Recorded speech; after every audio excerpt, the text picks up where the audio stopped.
The New Zealand property market is either about to crash, boom, flatten, rebound, plateau, spike, or somehow do all of those things at once, depending on which article you're reading.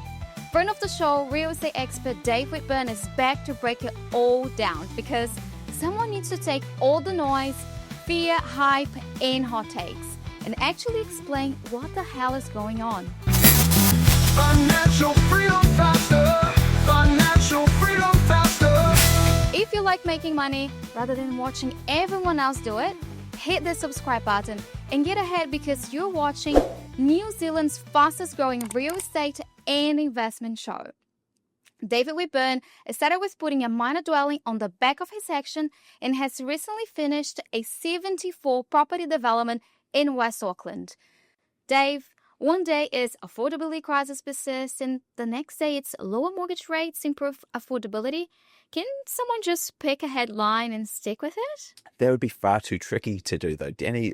We need to have a bit of confusion. We need a bit of sensationalism to make sure that we can sell some interesting things as well. So affordability is really, really interesting. It's a driver that's constantly been a little bit of a pain. It's something that in world-class cities like Auckland, it is a little bit of a challenge. It is expensive to do. It's the same in the likes of Sydney and Melbourne and Hong Kong, Vancouver, and so many other cities that I won't rattle off. But the reality is affordability is getting better. It's because interest rates are coming down. Wages are slowly but surely creeping up in terms of the wage inflation rate. So these things, it's basically a bit of both as to how to answer that.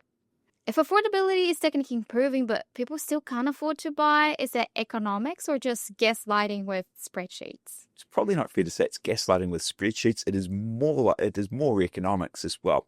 It's just the reality is we always have a portion of people that can't buy.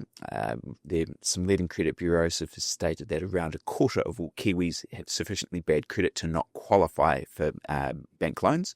So then the next step is, in terms of those affording to buy, it's still a little bit of pressure. There's still the prices are high as a percentage of income, and with the debt servicing ratios that the Reserve Bank have put in more recent times, there's some challenges for affordability.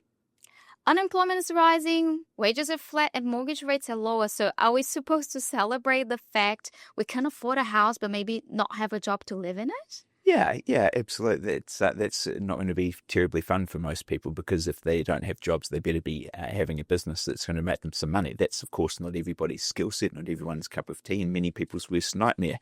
So the challenge is going to be that is getting that house. The first house is actually the hardest to get. Scraping together the deposit, your income's often not the best. You're not at your peak income or anything like that. So there are some challenges there. Yes, there's no two ways about it. There's some of the key drivers in the New Zealand property market right now.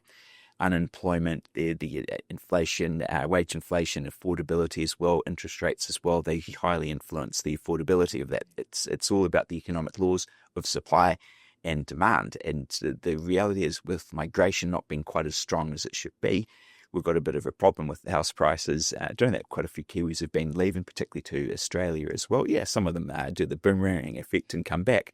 But we've got a problem in that the housing market is still facing some challenges, and we need to see Kiwis' incomes go up until we get some big dents in that as well. And I think we'll see, as a result of the Trump tariffs and the global uncertainty, I think we'll see interest rates come down a bit further too. Just a reminder, your competition has already subscribed to the fastest growing property and investment channel in New Zealand.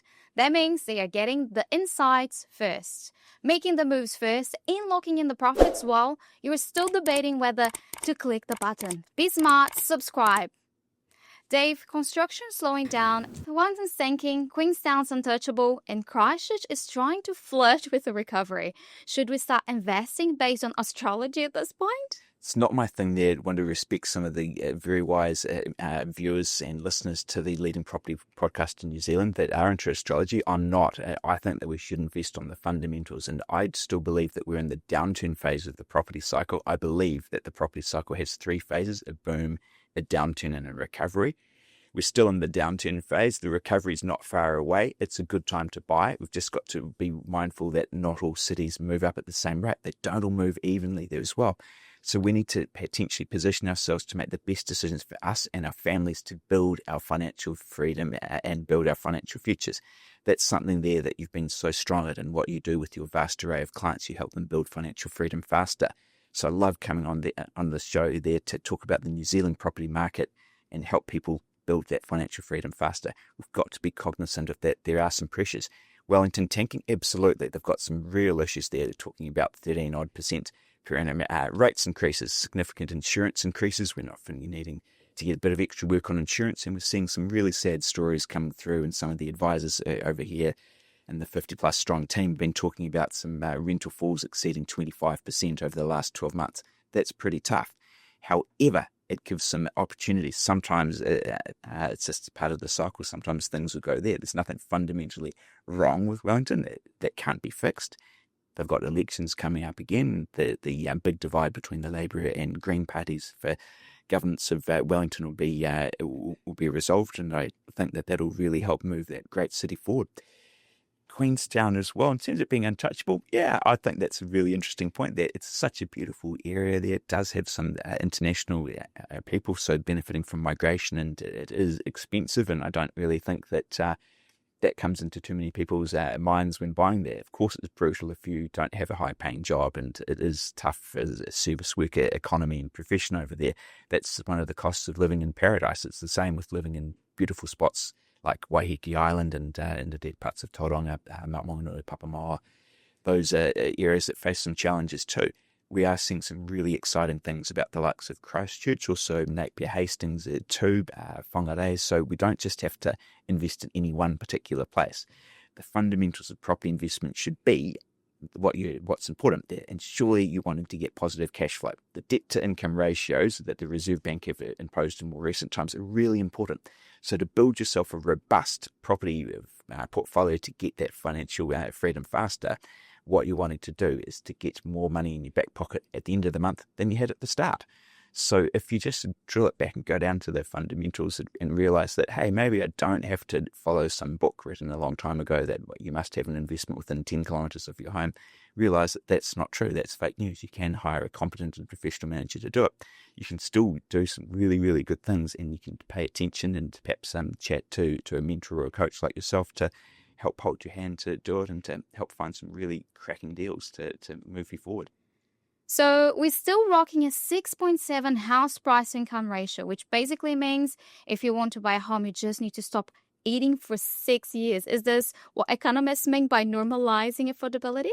Yeah, that, however, it implies that everybody is at the average. Everybody buys the average house and buys the average and has the average income, or the medians to be pedantic there. So there are a number of people there that can still eat extremely well, having fine dining meals every single day, and smash affordability with a multi-million-dollar mansion. So that's fantastic there. However, if we're trying to do it for the mass market as well, we realise that there are some challenges. It still is expensive to do it, but the old days of getting these below 5% house price to income ratios, those ones are a bit of a challenge.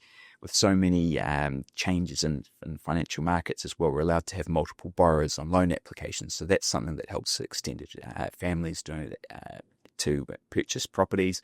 Even friends are able to do that to purchase investments. So the normalising affordability is just what is the new normal in terms of the house price to income ratio. I don't think that it is 5-1, but in Auckland we've had that above 11-1 before. That's when it got a bit brutal. With interest rates coming down, with wage inflation coming up, that's helped. We've still got a bit more to unpack. That's why this property downturn's got a little bit further to go. However, it still is a really, really good time to buy it, because as surely as day follows night, it will be another property boom. We will see the New Zealand property market move forward.